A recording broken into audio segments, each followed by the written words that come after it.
very much. Does this work? No, maybe this one, yes. So yes, I'm thrilled to be here, and I'm so glad that the AI Summit has decided to do the event during the Blockchain Summit. As the two previous speakers said, this is really the most transformative technology of our times, and we saw it with the advent of ChatGPT and other generative AI coming in. So let me give you a bit of an intro of why I believe this topic is important and why I'm fully invested in it. So I started something called the AI Initiative at the Harvard Kennedy School, my alma mater, in 2015. We're the first platform to discuss with policymakers what is AI, how it's going to influence societies, and what they can do about it. You know, regulation being something coming forward. But in 2015, that was pretty much the first discussion. And since then, I helped the OECD come up with their AI principles. So the AI principles are the first set of principles that have been adopted by our intergovernmental agency, namely the OECD. But more importantly, so OECD is a limited set of countries, right? More importantly, it has been adopted by the G20. So that means that even China and Russia have adopted these principles. How they're going to implement them? No, it's something that we have to look at. But right after that, there was something called the Global Partnership on AI that has been created. So same, it's pretty much democratically elected countries, so it's not really global yet. OECD countries plus India plus Brazil, so it has a lot of weight. And with the Global Partnership on AI, I mean, the last G7 has clearly directed the Global Partnership on AI to look at solutions for AI safety and responsible AI around generative AI. Because as you mentioned previously, policymakers are understanding this is really the topic of our time. So we're going to be looking for solutions at GPA, while the OECD is going to be proposing a policy framework. But also, as an entrepreneur, so I've been working in robotics in the United Arab Emirates, where I was based for like 12 years. After that, I co-founded Stability AI. So Stability was the first company to open their model. We're talking about open source there, to open their model to the public. And that has triggered the wave of generative AI coming in. DALL-E came in, Midjourney came in, ChatGPT came in, etc. So really the floodgate of generative AI to the public have been open, and that has been a great wake-up call for everybody. So based on this, I've decided to co-found AIGC. So AIGC stands for AI-Generated Content on the blockchain. My focus, my obsession is to make sure that these systems are going to be safe and responsible, because agents, as Tobias mentioned, are going to be communicating between them, hopefully self-reinforcing them for the best, and that's exactly what we are looking at. So after this intro, quickly, I want to give you a quick set of definition. So when we talk about generative AI, we talk about an AI that creates new content, such as text, images, videos, sounds, code, I mean, you name it. Everything that is a language can be and will be generated through generative AI system. So they have the ability to learn from existing data and to use that knowledge to create new outputs, and that's where it's important. Quickly, foundation models are designed to be more general purpose than large language models, LLMs. They are trained on a wider variety of data, and they can be used to solve a wider variety of tasks.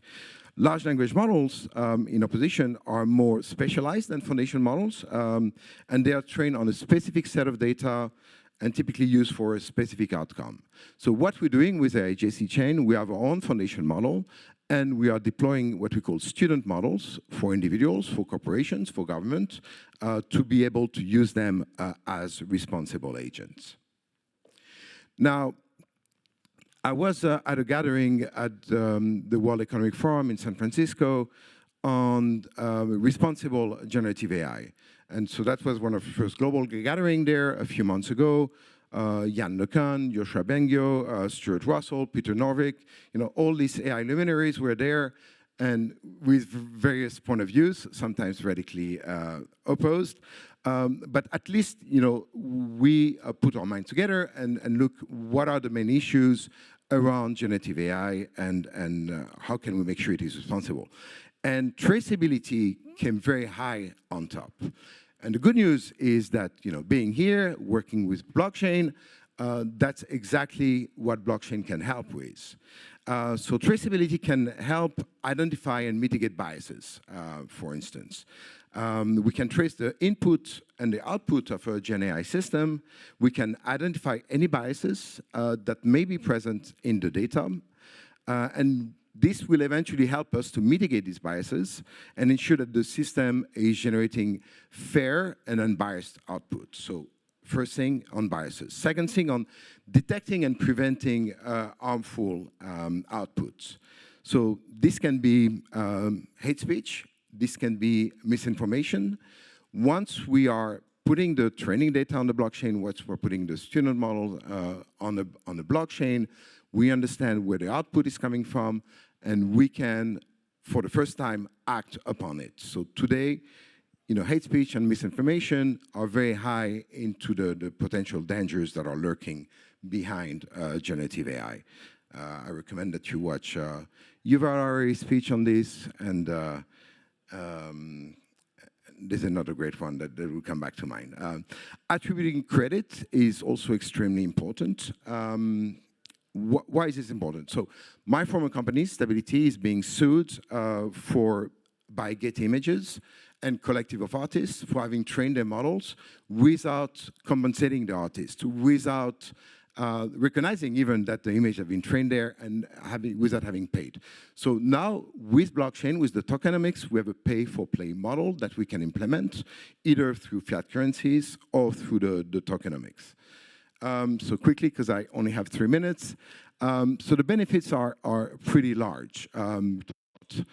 Data privacy, data training belongs to you, stay on your server, and that's something very different from what other centralized AI models are doing, corporations are doing. This is what we are striving to do. Security, because it protects models from tampering, extremely important. Transparency, obviously you want to be able to audit the system, and blockchain will allow you to do so. Immutability, output cannot be changed or deleted. And finally, scalability, support for large data sets and complex computation required. Obviously, decentralization is key to blockchain. So a quick word to finish. The challenges are there, complexity is there. Adoption, also, we need to make a UI UX very easy. I think Tobias was mentioning that early on, to make sure that everybody can do that and use generative AI with no-code approach. And regulation, obviously, is key.